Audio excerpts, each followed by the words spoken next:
హరీష్ రావు గారు కూడా సమయం కొరకు సందర్భం కొరకు చూస్తున్నాడు. ఆయన ఈ రోజు ఆయనకు కూడా కేటీఆర్ నాయకత్వం పైన నమ్మకం లేదు. కేసీఆర్ ఉన్నాడు కాబట్టి ఆపుతున్నాడు.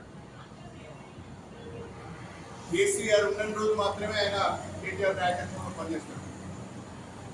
తర్వాత ఆయన దారి ఆయన చూసుకుంటాడు. ఆ తర్వాత టీఆర్ఎస్ ముక్కలు చెక్కలేదు. నీ పార్టీని సరిదిద్దుకోలేక, నీ కుటుంబాన్ని సరిదిద్దుకోలేక, అహంభావంతో, అహంకారంతో, బల్పుతో మాట్లాడడం సరైంది కాదు.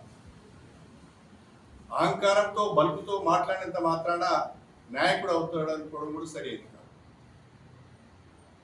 ప్రజల యొక్క ఆలోచనలకు అనుగుణంగా పార్టీని నడిపించే ప్రణాళిక కావాలి.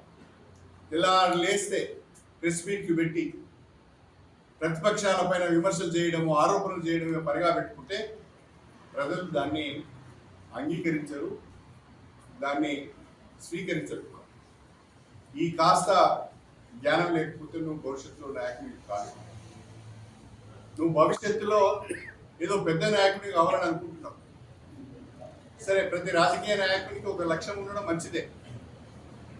కానీ ఆ లక్ష్యాన్ని చేరుకోవడానికి చక్కగా మాట్లాడాలి, సౌమ్యంగా మాట్లాడాలి, బలుపును అహంకారాన్ని తగ్గించుకోవాలి.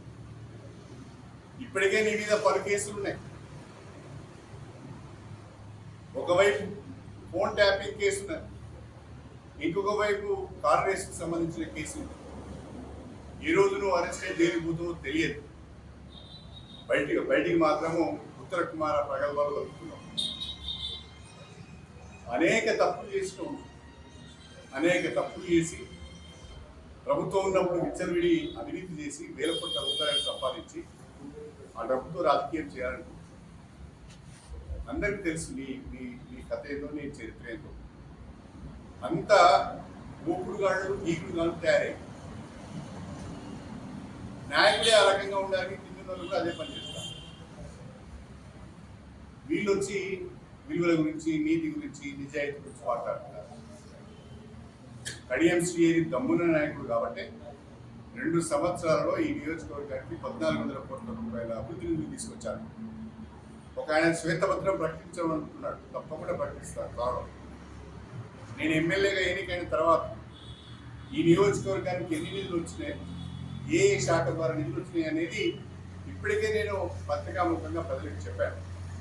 మళ్ళీ కూడా వివరంగా శ్వేతపత్రం కూడా నేను విడుదల చేయడానికి సిద్ధంగా ఉన్నాను. ఇలాంటి వాళ్ళందరూ ఒక ఆయన మీడియా ముందు మాట్లాడుతుంటే ఆ రాత్రి తాగింది కూడా దిగనట్టు కనిపిస్తున్నారు. ఒక అంతా ఇట్లా ఉబ్బి, గల్లన్నీ ఇట్లా ఉబ్బి, రాత్రి తాగింది కూడా దిగనట్టు కనిపిస్తున్నారు. ఇలాంటి వాళ్ళందరూ తాగుబోతులు నెట్టేసుకొని, గుకుడు గిక్కుగా నెట్టేసుకొని మామూలు విమర్శలు చేస్తారా? మాట్లాడేటప్పుడు జాగ్రత్తగా మాట్లాడాలని చెప్పి నేను హెచ్చరిస్తున్నాను. మాట్లాడారు నా కేటీఆర్ గారు, కడియం శ్రీహరికి దమ్ముంటే రాజీనామా చేయాలని, కడియం శ్రీహరికి దమ్ముంటే, నీతి ఉంటే, విలువలు ఉంటే ప్రజాక్షేత్రంలోకి రావాలని చెప్పి కేటీ రామారావు గారు అంటున్నారు. కడియం శ్రీహరి దమ్మున్న నాయకుడు.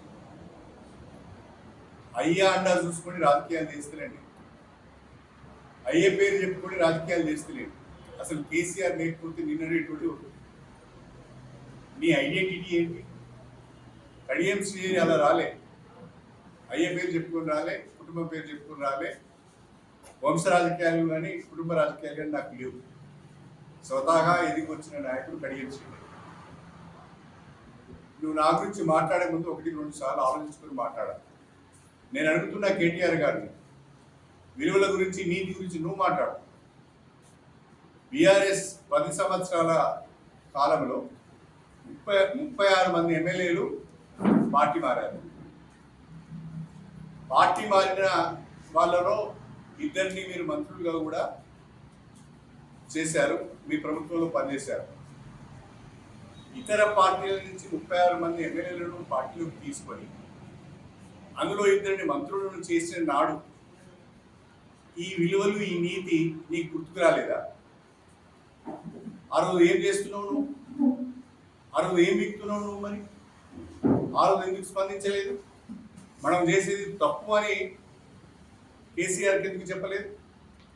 అంటే ఆనాడు మీరు పార్టీ ఫిరాయించిన వాళ్ళను తీసుకొని 5 ఏళ్ళు వాళ్ళతో కలిసి పనిచేసి వాళ్ళకి మంచి పదవులు ఇచ్చి ఊరేగి ఇప్పుడు ఫిరాయింపులు నీతి విలువల గురించి మీరు మాట్లాడుతున్నారు. మీకు ఆ నైతిక హక్కు ఉన్నదా అని నేను అంటున్నాను.